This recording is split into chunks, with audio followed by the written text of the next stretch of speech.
오늘은 함께 읽으신 고린도전서 9장 20절에서 27절 말씀을 중심으로 고린도전서 강의 19번째 시간으로 복음에 합당한 삶이라는 제목의 말씀으로 잠시 은혜를 나누려고 합니다. 우리가 오늘부터는 이제 성경 고린도전서 구절들 조금씩 이제 건너뛰고서라도 좀 크게 묶어서 이렇게 말씀을 전하려고 합니다. 그래서 오늘은 복음에 합당한 삶이라는 제목으로 잠시 은혜를 나눌 텐데요. 먼저 23절 말씀 같이 읽도록 하겠습니다. 23절 우리 같이 한번 읽어볼까요? 읽습니다. 시작. 내가 복음을 위하여 모든 것을 행함은 복음에 참여하고자 함이라. 아멘. 저희들은 예수를 믿고 구원받은 사람들이죠. 여러분, 예수를 믿고 구원받았다라고 하는 걸 여러 가지로 설명할 수 있겠습니다. 그러나 오늘 복음과 관련해서 설명하면 이제 우리는 복음으로 사는 사람이다, 이렇게 정의를 내릴 수 있겠습니다. 그렇다면 복음으로 산다라고 하는 게 뭘까요? 복음으로 산다. 저는 그 복음으로 사는 삶의 태도를 오늘 고린도전서 9장 20절에서 27절에 사도 바울이 기록하고 있는 이 본문의 말씀을 통해서 예수 믿는 사람으로서 복음에 합당하게 살아가는 삶의 태도의 한 단면을 여기서 찾을 수 있었습니다.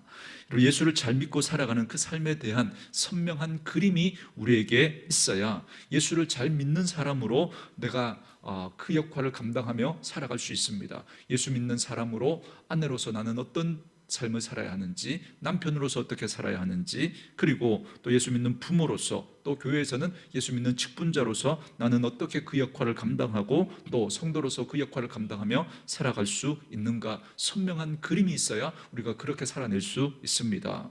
예수 잘 믿는다라고 하는 걸 어떤 감정적인 어떤 그런 크기로 예수 믿고 내 마음이 막 뜨거운 걸로 그런 것으로만 여러분 설명해낼 수가 없습니다. 우리가 믿음으로 살아가는 그 삶에 대한 선명한 그림이 우리에게 있어야 우리가 그 삶을 살아낼 수 있거든요. 그래서 선명한 그림, 믿음으로 산다, 복음으로 산다라고 하는 것에 대한 분명한 그림이 먼저 우리에게 있어야 합니다. 그래서 오늘 본문은 복음으로 사는 것이 어떤 삶인지에 대한 선명한 그림을 우리에게 설명해 주고 있습니다. 먼저 여러분, 고린도 교회가 가지고 있었던 여러 가지 문제들이 있었죠. 기억나시죠? 한 교회 안에서 같이 신앙생활을 하면서도 서로 파가 나누어져 있었습니다. 근데 한번 이렇게 생각해 보세요. 왜 사람들이 같은 공동체 안에서 믿음 생활하면서도 그렇게 파당을 짓고 나누고 그렇게 싸웠을까? 왜 그랬을까요? 저는 이런 마음이 드는 겁니다. 여러분, 혹시 그들은 무분별한 것은 아닌가? 무엇이 옳고 그른가에 대한 또 무엇이 하나님이 기뻐하시고 하나님이 기뻐하시지 않는가에 대한 분명한 그걸 분별하는 힘이 약했던 것은 아닌가라는 거죠. 만약에 우리 교회도 분별하는 힘이 약해지면 찬양하는 것도 마찬가지입니다. 예를 들어서 앞에서 찬양팀이 찬양 인도를 하면서 우리 박수 치면서 찬양합시다, 우리 손 들고 찬양합시다 그러는데 나는 찬양할 때 박수 치면서 손 들고 찬양하는 스타일이 아니야 라고 하면서 그 생각을 내가 고집하고 박수 안 치고 손을 안 들면, 그럼 우리 이렇게 생각하겠죠. 저분은 찬양할 때 박수 치는 거, 손 드는 거 별로 안 좋아하는구나. 그렇게까지 우리는 분별할 수 있겠습니다. 그러나 그 정도까지는 괜찮지만 여러분, 그런데 찬양을 하려면 좀 박수도 치고 손도 들고 그렇게 찬양해야지 그냥 손 꼭꼭 묶어놓고 그렇게 찬양하면 은혜롭지도 않고 또 찬양해도 힘도 안 나고 그렇지 않냐고. 박수 안 치는 거, 손 안 드는 거 그거 문제라고. 저렇게 신앙생활 하니까 여러분 이렇게 분별하면서, 그죠? 그렇게 다른 사람들을 비난하고 공격하면 이건 문제죠. 이렇게 분별하니까 여러분 이게 잘못된 거거든요. 여러분, 그러니까 파당이 생기게 되는 건 아닌가라는 겁니다. 또 하나, 여러분, 고린도 교회가 가지고 있는 문제가 뭐냐면 성적인 문란함이 그 교회 안에 있었습니다. 여러분, 고린도 교회가 성적으로 타락해졌어요. 여러분, 그렇게 된 가장 큰 중요한 이유가 뭐냐면 예수 믿기 전에 살았던 그들의 삶의 문화가, 고린도 지역이라고 하는 곳의 그 문화가 성적으로 매우 문란한 문화였거든요. 지난주에도 제가 그런 설명을 드렸죠. 해양도시라서 여러분, 이쪽의 것이 이쪽으로 넘어가고 이쪽의 것이 다시 이쪽으로 여러분 들어옵니다. 그러다 보니까 물질적인 것만 오가는 게 아니라 정신적인 것도 여러분 그렇게 문화적인 것들도 오가게 되는 것이 여러분 해양도시의 특징이라고 말씀드렸죠. 여러분, 그렇기 때문에 여러분, 이 해양 도시 주변은 늘 이런 다양한 문화들에 노출되어 있었습니다. 그런데 유독 고린도 교회라고 하는 이 지역은 여러분, 성적으로 굉장히 문란하고 타락한 그런 지역이었던 거죠. 우리가 그렇게 문란하고 타락했다 그렇게 이야기하지만 그들은 그렇게 생각하지 않았습니다. 그게 너무 익숙했고 자연스러웠습니다. 게다가 거기에 종교적인 부분까지 또 영향을 미쳐서 여러분, 그걸 그렇게 문란하게 생각하지 않았던 거죠. 그러니까 예수 믿기 전에 그들은 그런 삶에 너무나 익숙해져 있었던 거예요. 그러나 예수 믿고 나면 분별력이 생겨야 되는 거죠. 예수 믿고 나면 무엇이 옳은 것인지 무엇이 틀린 것인지, 내게 익숙하지만, 내게 편안하지만 하나님이 원하시지 않는 거라면 익숙함에도 불구하고 내게 편함에도 불구하고 그걸 끊어낼 수 있는 그런 분별력이 여러분, 우리에게 있어야 합니다. 그게 믿음의 싸움이거든요. 그런데 고린도 교회 식구들은 그 분별력이, 이게 정말 하나님이 기뻐하시는 것인지 아닌지에 대한 그런 분별력이 약했던 거예요. 그래서 하나님을 믿으면서도 예전의 것들 그대로 가지고 교회 생활하면서, 믿음 생활하면서 그걸 그대로 하려고 했던 거예요. 내게 익숙했던 패턴 그대로 가지고 와서 그걸 교회 안에서도 똑같이 쓰려고 했던 거죠. 여러분, 내게 익숙했던 그 문화를 그대로 여러분, 믿음의 세계 속에 가져오게 되면 이 믿음의 세계에서 하나님께서 새롭게 우리에게 보여주고 싶어 하시고 경험해 주고 싶어 하시는 그런 것들을 우리가 맛보지 못하게 됩니다. 내게 익숙했던 문화로 교회를 그냥 해석해 버려요. 그래서 교회 안에서 믿음 생활하는 그 모든 것들을 내게 익숙했던 그 패턴으로 자꾸 그렇게 이해하고 자꾸 그렇게 받아들이려고 하니까 정말 하나님이 알려주시려고 하시는 그것들을 우리가 깨닫지 못하고 경험하지 못하고 누리지 못하게 되는 거죠. 오늘 새벽에 비유로 예수님이 하신 그 말씀에 대한 이유, 하나는 그저 드러내는 거고 하나는 감추는 거라고 그랬잖아요. 여러분, 일상의 삶 속에서 벌어지는 그 일들을 가지고 그 속에 담긴 하나님의 비밀을 알려주시려고 하는데 내게 익숙했던 것만 가지고 그걸 해석해 버리니까 그 하나님께서 알려주시려고 하시는 진짜 의미를 이렇게 알 수가 없게 되는 것처럼, 여러분, 자꾸 내게 익숙했던 것들을 가지고 여러분 믿음 생활하게 되면 하나님의 세계를 맛볼 수가 없게 되는 겁니다. 그럼 결국 교회는 어디처럼 되는 거예요? 그렇게 자꾸 우리가 익숙했던 거, 그 패턴을 가지고 와서 믿음 생활하면, 교회 생활하면 교회를 어떻게 만들어버리게 되는 거예요? 세상처럼 똑같이 만들어버리게 되는 거죠. 여러분, 세속화되어진다는 게 다른 게 아닙니다. 바로 여러분, 세상처럼, 세상의 패턴하고 똑같이 되는 거, 그게 세속화되는 거죠. 좋으냐 나쁘냐의 문제를 여러분 떠나서 그림으로 여러분 그리게 되면, 내가 여기서 노란 색깔에 익숙했어요. 예수 믿기 전에. 교회에 와서도 그런데 우리는 그 노란 색깔을 자꾸 퍼뜨리려고 하는 거잖아요. 그죠? 여러분, 원래 그림 그게 아니거든요. 나는 노란 색깔에 익숙해서 살았던 사람이지만, 그러나 이제 예수님 때문에 우리는 어떤 색깔로 바뀌어져 가야 되는 거예요? 예수 색깔로 바뀌어져 가야 되는 거죠. 우리는 그런 사람이거든요. 우리는 예수 색깔로 바꿔줘야 되는 그런 사람인데, 내가 익숙한 패턴, 내게 익숙했던 색깔만 자꾸 고집하고 그렇게 하니까 여기에 지금 어떤 색깔을 퍼뜨리고 있는 거예요? 내가 좋아하는, 내가 익숙한 그 세상의 그 색깔을 퍼뜨리게 되는 거죠. 그러면 여기에 누구 색깔이 자꾸 없어지게 될까요? 예수의 색깔이 자꾸 없어지게 되는 거죠. 그게 고린도 교회의 문제였던 거예요. 성적인 타락 역시도 그랬던 거거든요. 성적으로 자유분방했던 지역에 살면서 그들에게는 그 생활이 익숙했던 거예요. 그걸 교회 안에 그대로 가지고 와서 예수 믿고 구원받는 거 좋지만, 그러나 내게 익숙했던, 그저 내게 즐거움을 줬던 이거 내가 놓치기 싫은 거예요. 이거 버릴 수 없다는 거죠. 그래서 고린도 교회는 어찌 보면 분별력이 없었던 교회였다, 그렇게 말할 수 있습니다. 여러분, 오늘 우리도 한번 고민해 보는 거죠. 나는 분별력 있는 성도인가? 나는 분별력 있는 목사인가? 나는 분별력 있는 장로인가? 권사인가? 집사인가? 나는 분별력 있는 아내인가? 남편인가? 부모인가? 라고 하는 이 질문에 대해서 우리가 늘 고민해야 내가 하나님 앞에 복음으로 산다라고 하는 것에 대한 바른 그림을 그릴 수 있습니다. 이런 고민 없이 뜬구름 잡는 것처럼 신앙생활하면 향방이 없어요. 싸움을 하는데 향방 없는 것처럼 그렇게 되게 되는 거죠. 그런 고민이 없으니까 분별력이 생기지 않고, 분별력이 없으니까 예수를 믿어도 예수 믿지 않던 그 삶의 패턴 그대로를 가지고 와서 똑같이 그렇게 살아가려고 하는 겁니다. 그래서 교회를 어지럽게 만들었던 게, 그게 바로 고린도 교회의 문제였던 거죠. 그렇다면 우리가 어떻게 사는 것이 복음에 합당하게 살아가는 삶인가 우리가 함께 고민하려고 합니다. 그 단면을 어떻게 사는 것이 복음으로 사는 것에 대한 합당한 삶인지 그 단면을 보여주고 있는 말씀이 바로 오늘 본문인데요. 여기 한번 보겠습니다. 23절과 24절 우리 다시 한번 읽겠습니다. 23절 24절 읽습니다. 시작. 내가 복음을 위하여 모든 것을 행함은 복음에 참여하고자 함이라. 운동장에서 다름질하는 자들이 다 달릴지라도 오직 상을 받는 사람은 한 사람인 줄을 너희가 알지 못하느냐. 너희도 상을 받도록 이와 같이 다름질하라. 아멘. 자, 여러분 여기 보니까 바울에게는 열망이 있었습니다. 열망이. 어떤 열망이냐면 복음을 위해서 복음에 참여하는 자로 살고 싶다라고 하는 열망이 그에게 있었습니다. 자기가 어떻게 살든지 간에 앞으로는 복음에 합당한 사람으로 살아가고 싶은 그 열망이 바울에게 있었던 거예요. 그래서 무엇을 하든지 복음에 합당한 사람으로 살기를 원하고 어디에 있든지 복음에 합당한 사람으로 살기를 원했던 겁니다. 그는 예수 믿기 전에 색깔로 치면 아주 선명한 색깔을 가지고 있었던 사람입니다. 여러분 제가 늘 바울의 얘기를 하면서 그런 얘기 드리잖아요. 바울이 얼마나 강하고 얼마나 선명했던 사람인지. 로마 시민권을 가지고 있었고요. 그리고 헬라 철학에도 아주 능숙한 사람이었고 그리고 유대 율법에도 여러분 정통했던 사람이 바울입니다. 지난주에도 그런 말씀 드렸죠. 지식은 사람을 어떻게 한다고요? 교만하게 한다고요. 여러분 교만한다는 게 교만해진다는 게 뭐죠? 점점 딱딱해지는 걸 말합니다. 왜 그럴까요? 왜? 그 분야에 대한 확실한 지식을 내가 가지고 있다라고 생각하니까 다른 사람이 뭐라고 그러면 잘 굽혀지지가 않는 거거든요.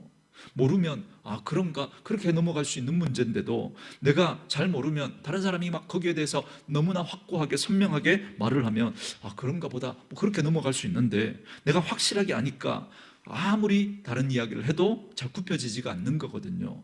바울이 그랬던 사람이죠. 바울이 로마 시민권을 가지고 있고 헬라 철학과 유대 율법에 정통한 사람으로 누구에게도 말로는 뒤지지 않는 사람이 여러분 바울이었거든요. 근데 그의 마음속에 그렇게 딱딱하고 견고하고 심지가 굳었던 그가 예수 믿으면서 어떤 열망으로 바뀌었냐면 그 선명함이 이렇게 바뀌는 거예요. 나는 어디에 있든지 무엇을 하든지 복음에 합당한 사람으로 살아가고 싶다라고 하는 이 열망으로 바뀌게 된 겁니다. 근데 그가 복음에 합당한 삶을 어떻게 사는 거라고 이해하고 있냐면 여러분 24절에 보니까 운동장에서 다름질하는 자들이 다 달릴지라도 오직 상을 받는 사람은 한 사람인 줄을 너희가 알지 못하느냐. 그러니 너희도 상을 받도록 어떻게 다름질하라고요? 이와 같이 그러죠. 이와 같이. 여러분 사실 이 구절에서 가장 중요한 말씀이 바로 이와 같이라고 하는 이 표현입니다. 여러분 이와 같이 다름질하라 그랬잖아요. 이게 무슨 뜻이죠? 영어 성경에 보면 이게 무슨 뜻이냐면 이런 방법으로 다름질하라 이렇게 되어 있습니다. 이런 방법으로. 그럼 이 방법을 알아야죠. 이 방법이 뭐냐면 복음에 합당하게 살아가는 방법을 말하는 겁니다. 남을 이기려고 다름질하는 게 아니고 어떻게 해서든 남을 짓밟고 위에 올라서려는 그런 승부욕에 대한 여러분 그런 이 방법이 아닙니다. 그래서 이와 같이 승부를 위해서 달려라 이 뜻이 아니고요. 이런 방법으로 달리려는 거예요. 이런 방법. 그럼 그 방법을 알아야 되잖아요. 우리가 어떤 방법으로 달려야만 하나님께서 주시는 그 부름의 상을 받을 수 있는가라는 거죠. 남을 이기려고 하는 그 방법 말고 그 방법 얘기하는 거 아니고요. 이와 같은 방법, 바울이 썼던 방법을 여러분 우리에게 알려줍니다. 그걸 우리가 한번 고민해 봐야 합니다. 여러분 우리 모두 다 하나님 앞에서 정말 믿음으로 살려고 하고 정말 성실하게 최선을 다해서 믿음으로 살려고 합니다. 그렇죠? 근데 이런 생각 한번 해보셔야 합니다. 나는 내가 쓰고 있는 이 방법이 하나님께 합당한 방법인가? 내가 지금 믿음으로 살아가려고 하고 있는 그런 삶의 모습들 있잖아요. 그런 것들이 정말 하나님 앞에서 합당한 방법이고 합당한 모습인가? 다른 표현으로 하면 내가 취하고 있는 이 태도가 하나님께 바른 태도인가? 내가 지금 하고 있는 이 자세가 하나님께 바른 믿음의 자세인가? 꼭 한번 생각해 보셔야 합니다.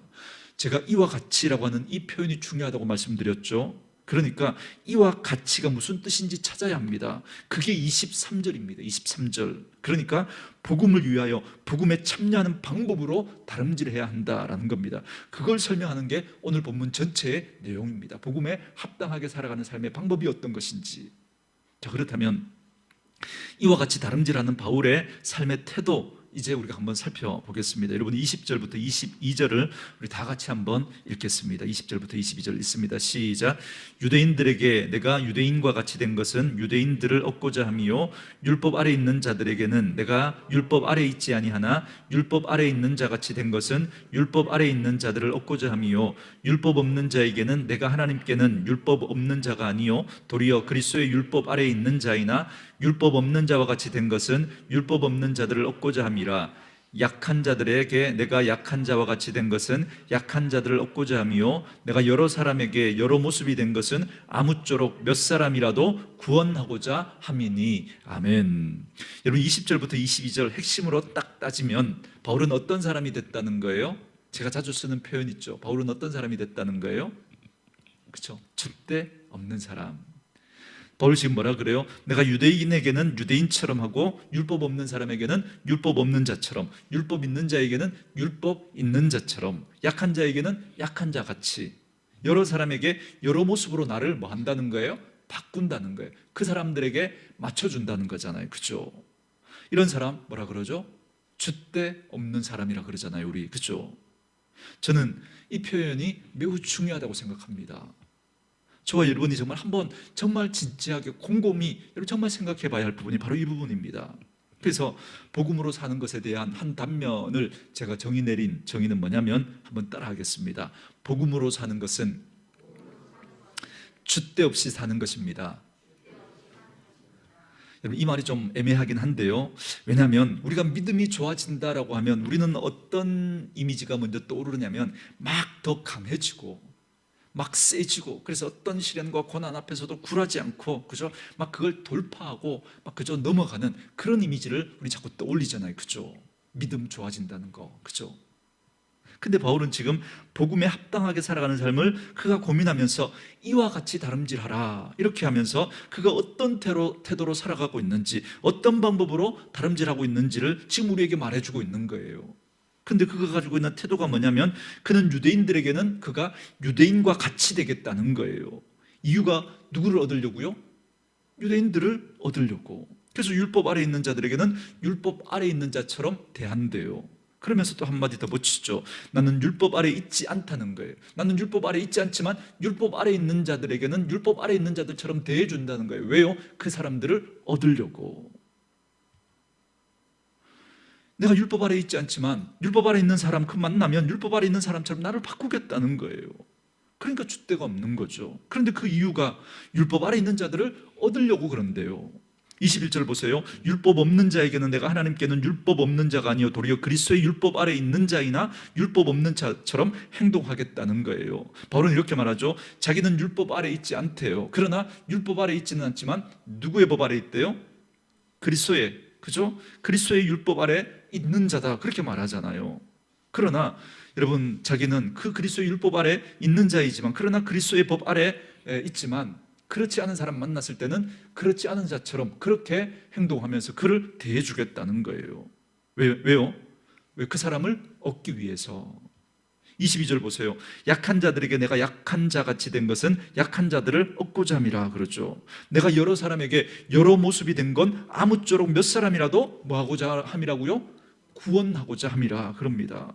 그래서 여러분 20절부터 22절 초반까지 여러분 사람을 얻는다 이 표현이 계속 나오는데 여러분 이 뜻이 뭐냐면 내 편 만들겠다 이 뜻 아닙니다. 그렇게 오해하시면 안 돼요. 끝에 설명해 주시잖아요. 아무쪼록 몇 사람이라도 뭐 하려고요? 구원하려고. 여러분 얻는다라는 말은 구원, 그 사람을 구원하게 하려고 그런다는 거예요. 내 편 만들고 내 하수인 만들고 내 백으로 만들고 내 유익을 얻어내려고 그 사람에게서 그 사람에게 나를 맞춰주는 여러분 그런 이미지가 아닌 거예요. 어떻게든 그 영혼을 주님께로 인도해서 그 사람 구원 얻게 하려고 나의 나됨을 버리고 그 사람에게 나를 맞춰주겠다는 거예요. 이게 지금 바울이 복음에 합당하게 살아가는 삶의 그 태도로 지금 우리에게 설명해 주고 있는 겁니다. 저는 그런 생각이 드는 거예요. 여러분 온유하다라는 게 뭘까요? 온유하다. 우리가 온유해진다는 게 뭘까요? 지금 바울이 보여주고 있는 이 태도라고 저는 생각합니다. 그 사람의 마음을 주님 앞으로 인도해 주기 위해서, 혹은 주님의 그 행복을 그 사람에게 알려주기 위해서, 그 사람을 위해서 내가 그 사람 다워지는 거잖아요. 그게 여러분 부드러워진, 온유해지는 거죠. 이걸 제가 부드러워지는 것으로 여러분 설명드리잖아요. 부드러워진다는 게 뭐죠? 예수 믿으면 여러분 점점 더 우리는 부드러워져야 합니다. 여러분 절대 여러분 딱딱해지면 안 됩니다. 정말 우리가 예수를 알면 알수록, 믿음이 좋아지면 좋아질수록 여러분 부드러워져야 됩니다. 딱딱해지잖아요. 그럼 우리 스스로가 분별하셔야 돼요. 아, 요즘 나 예수 잘못 믿고 있구나. 내가 지금 딱딱해지고 있다면 여러분 나 지금 예수 잘못 믿고 있는 거거든요. 자꾸 내가 다른 사람들을 대할 때 점점 딱딱해지거나 어떤 생각이 막 이렇게 확고해진다면 그러면 여러분 정말 조심하셔야 돼요. 정말. 참 희한하죠. 여러분 성경을 조금 알면 강해집니다. 여러분 책 한 권 읽은 사람이 제일 무섭다 그러잖아요. 그렇죠? 여러분 성경도 조금 알면 여러분 이게 위험해요. 딱딱해지거든요. 강해집니다. 근데 성경을 진짜 자꾸 많이 알아가잖아요. 그럼 알아가면 알아갈수록 하나님 앞에서 우리가 스스로 얼마나 연약한지를 자꾸 깨닫게 되는 거예요. 저와 여러분이 온전하게 붙들어야 될 아주 확고하고 분명한 진리는 하나밖에 없습니다. 이게 오직 예수만이 길이라는 겁니다. 오직 예수만이. 그거 하나밖에 없습니다. 그럼 나머지는요? 여러분 예배당에서 그죠? 설교할 때 양복을 입고 그죠? 와이셔츠에 넥타이를 매야 되는가? 오늘 제가 매지 않았잖아요. 그죠? 안 매도 되는가? 뭐 또 어떤 교회는 그죠? 설교자는 설교할 때 가운을 입어야 되는 그런 교회도 있어요. 그죠? 가운을 입어야 되는가? 벗어야 되는가? 우리 교회 성가대는 없지만 성가대는 가운을 입고 찬양해야 되는가? 아니면 뭐 이렇게 날씨가 덥고 그러면 와이셔츠나 블라우스로 그죠? 밑에는 까만 바지 통일해서 그렇게 입을 수도 있잖아요. 그죠? 그런데 그런 거 가지고 논란이 돼서 막 싸우기도 하거든요. 여러분 교회 올 때, 예배당에 올 때 여러분 이렇게 청바지를 입고 오면 되는가? 안 되는가? 쪼리를 신고 오면 되는가? 안 되는가? 그죠? 반바지를 입으면 되나 안 되나? 여러분 뭐 이거 목숨 걸고 싸울 일 하나도 아니라는 거예요. 이런 건. 근데 재미난 게 뭐냐면 복음에 합당하게 바른 태도를 유지하지 않으면 이런 것 가지고 목숨 걸고 싸우는 거예요. 이런 것 가지고. 왜 청바지를 입으면 안 되나? 이게 참 예전 얘기여서 요즘하고는 안 맞지만 요즘은 불편함이 없이 입고 오지만 그죠? 옛날에는 사모님들이 청바지 입고 오면 돼요? 안 돼요? 예전에 제가 다녔던 교회는 안 되는 그런 분위기였어요. 그죠? 그래서 저희 집 사람이 그죠? 뭐 이렇게 갑자기 저를 만나서 그죠? 갑자기 얼떨결에 그렇게 사모가 된 사람이거든요. 그전에는 마음대로 청바지 입다가 그죠? 청바지도 마음대로 못 입게 됐어요. 왜냐하면 사모님들이 청바지 입으면 자꾸 이상한 눈으로 보니까 또 이게 입에 오르내리니까 그죠? 여러분 사모가 청바지 입으면 어때요? 그죠? 저도 요즘 뭐 청바지 입는데요. 그죠? 많이 보셨죠? 여러분 찬양도 마찬가지죠. 찬양도 전에는 기타, 드럼 뭐 이런 거 여러분 찬양할 때 할 수 있었어요? 없었어요? 없었죠. 이거 술집에서나 쓰는 악기인데 그걸 어떻게 이 거룩한 그죠? 예배당에 그죠? 그때는 성전 그랬죠. 가지고 와서 할 수 있냐고. 그렇게 따지면 여러분 사실 피아노도 예전에는 어디서 치는 악기였죠? 술집에서. 여러분 보십시오. 유럽에서 술집에서 그죠? 그 피아노 치면서 술 마시면서 막 그렇게 즐기고 그렇게 썼던 악기거든요. 그래서 교회 역사에 보면 사실 피아노도 여러분 이 예배당에 그죠? 올라오는데 간신히 올라왔어요. 간신히. 그래서 동방교회 뭐 이런 데는 악기 없이 목소리로만 그죠? 아카펠라 그렇게 찬양하고 그러잖아요. 그런데 지금 바울 뭐라 그래요? 법이 없는 사람에게 나는 법이 없는 사람처럼, 법이 있는 사람에게는 법이 있는 사람처럼. 왜요?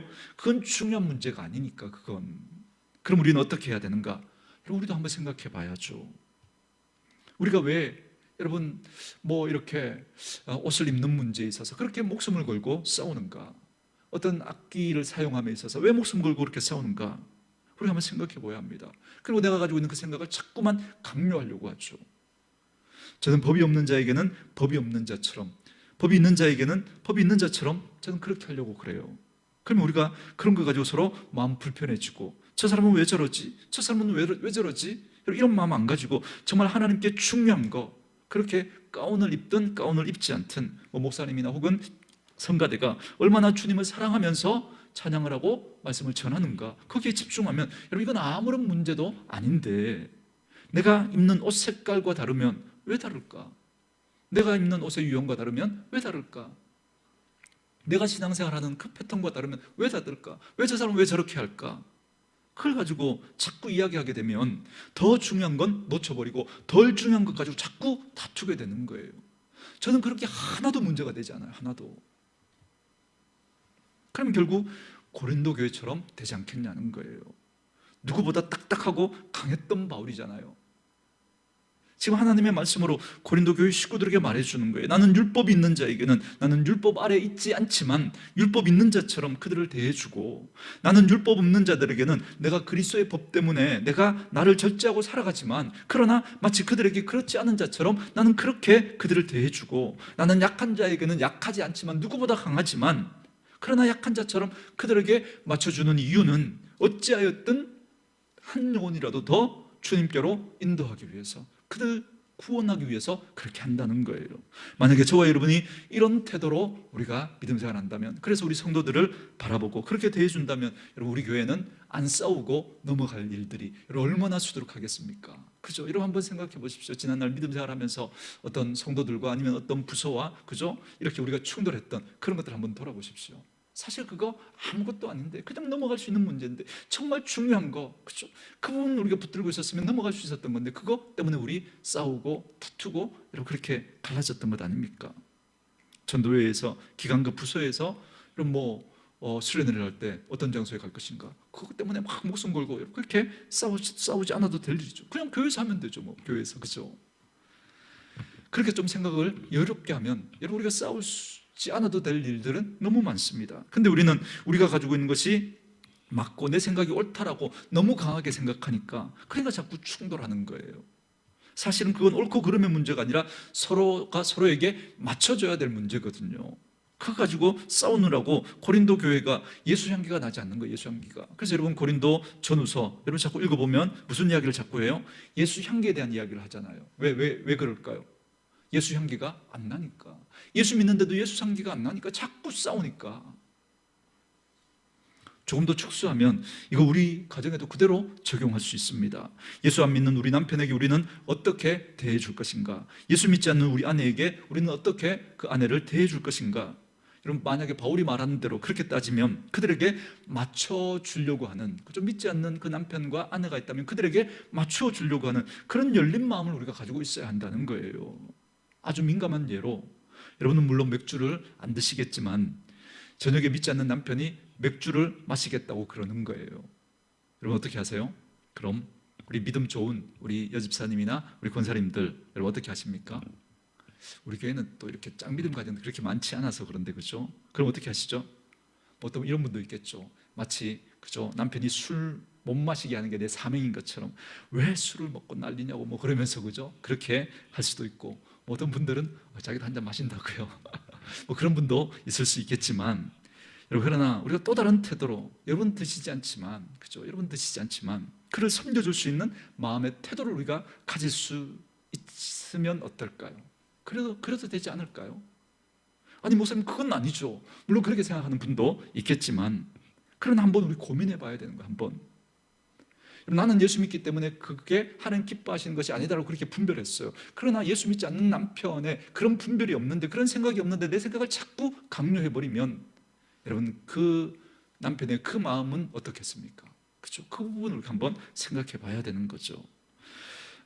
제게 많은 분들이 질문하는 질문 중에 하나가 뭐냐면, 목사님 저희 시댁은 예수를 안 믿고 제사를 드리는데 저는 어떻게 하면 좋아요? 그렇게 질문을 많이 합니다. 여러분 그 말 속에 무슨 의미가 있어요? 제사 다 끝나면 내려가고 싶어요, 그런 마음이 있잖아요. 그죠? 아니죠. 먼저 내려가셔야죠. 먼저. 여러분 시댁에 또 이렇게 이게 그 어르신들께 돈을 드릴 때도, 그죠? 더 많이 드려야죠. 다른 분들과 비교하는 게 아니라 내가 생각했던 부분이 요만큼이라면 더 드릴 수 있어야 됐죠. 그리고 먼저 가서, 그죠? 음식 만드는데 더 많이 수고하고, 그죠? 그렇게 배려해 줘야죠.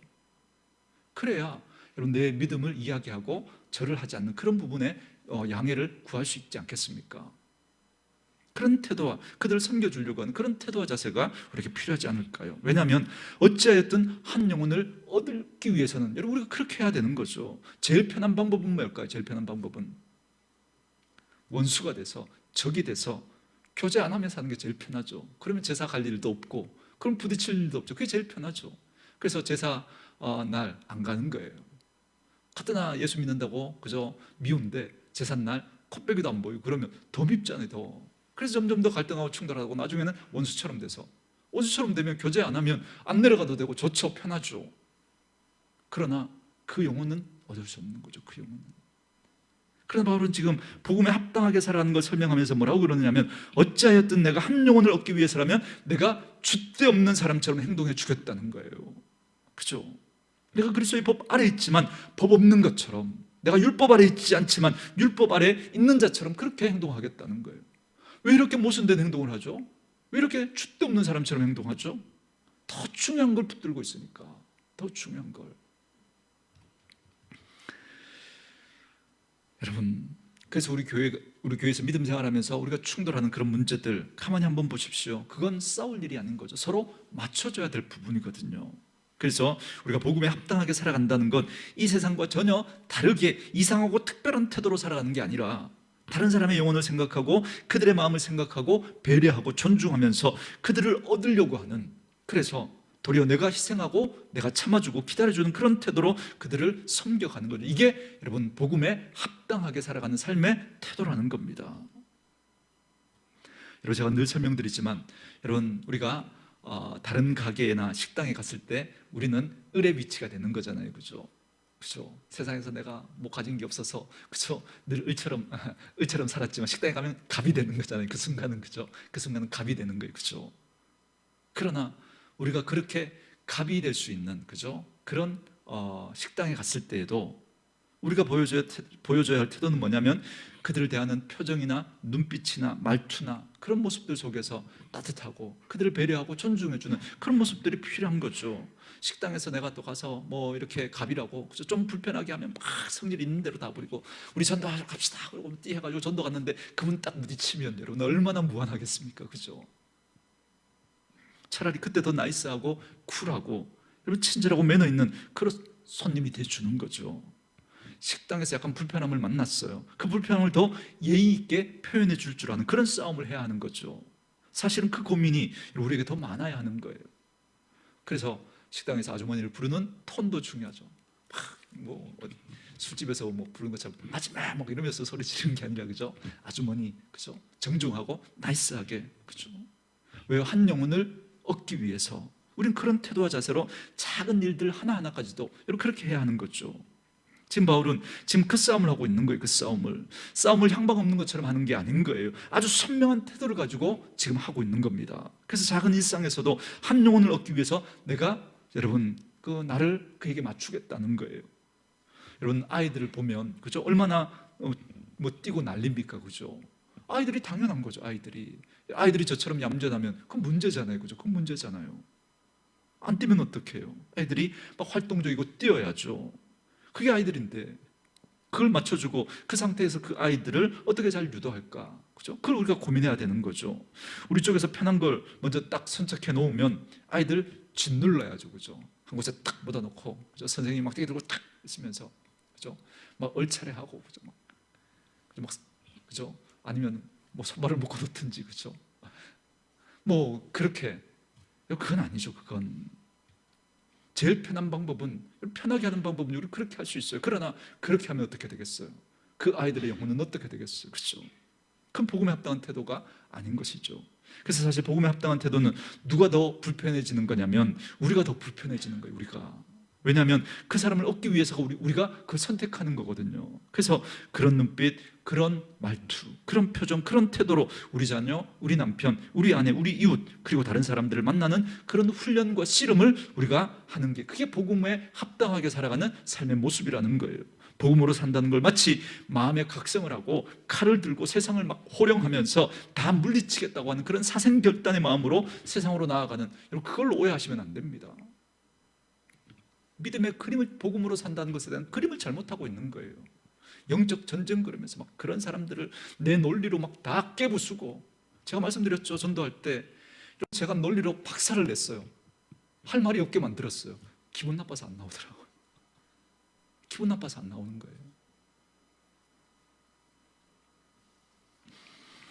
여러분, 그렇게 오해하시면 안 됩니다. 내가 오늘도 부드러워지고 온유해지고 양보해주고 져주고, 그래서 내가 더 불편해지고 내가 더 배려하는 그런 사람으로 가겠다라고 하는, 여러분, 이게 여러분 복음에 합당하게 살아가는 삶입니다. 그래서 바울은 뭐라 그래요? 나는 날마다 죽노라 그러잖아요. 날마다 죽노라.